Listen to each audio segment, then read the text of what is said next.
បាទសូមគោរពជំរាបសួរបងប្អូនទាំងអស់ដែលជាជាងឆ្នាំពួកយើងពិសេសសម្រាប់បងប្អូនដែលចូលមកទស្សនាវីដេអូថ្មីនេះសម្រាប់បងប្អូនដែលគាត់ចាប់ផ្ដើម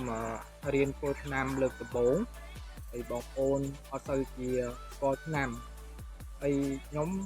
នឹងណែនាំទាក់ទងទៅនឹងឆ្នាំធ្វើខ្លះសម្រាប់បងប្អូនយកទៅរៀននិងសិក្សាបន្ថែមទាក់ទងទៅនឹងរឿងឆ្នាំពិសេសឆ្នាំធ្វើ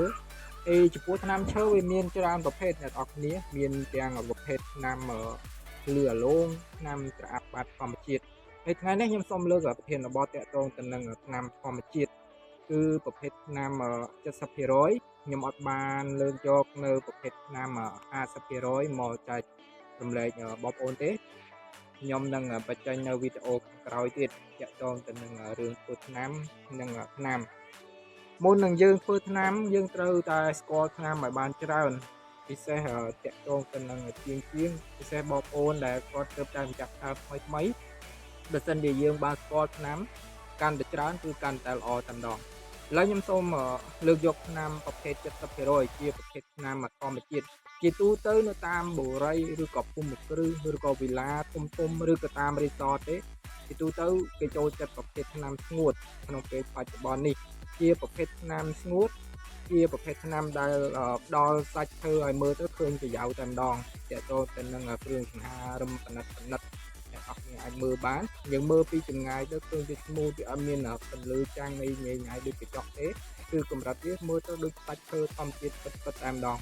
តែគេប្រើថ្នាំនេះជាប្រភេទថ្នាំ70%ឬក៏ស្ងួន100%តែស្ងួន100%ជាទូទៅគឺគេមិនសូវជាប្រើប្រមាណទេអ្នកនរគ្នាគេប្រើត្រឹមតែ70%ហ្នឹងឯង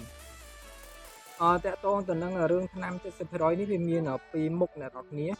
កតងទៅនឹងប្រភេទ70%ដែរតែនេះមួយមុខនេះគឺគេ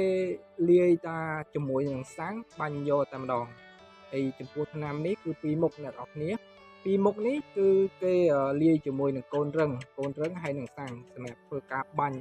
ទៅលើប្រភេទអីវ៉ាន់គ្រឿងសង្ហារឹមប៉និតគេប្រើប្រភេទថ្នាំពីរហ្នឹងឯង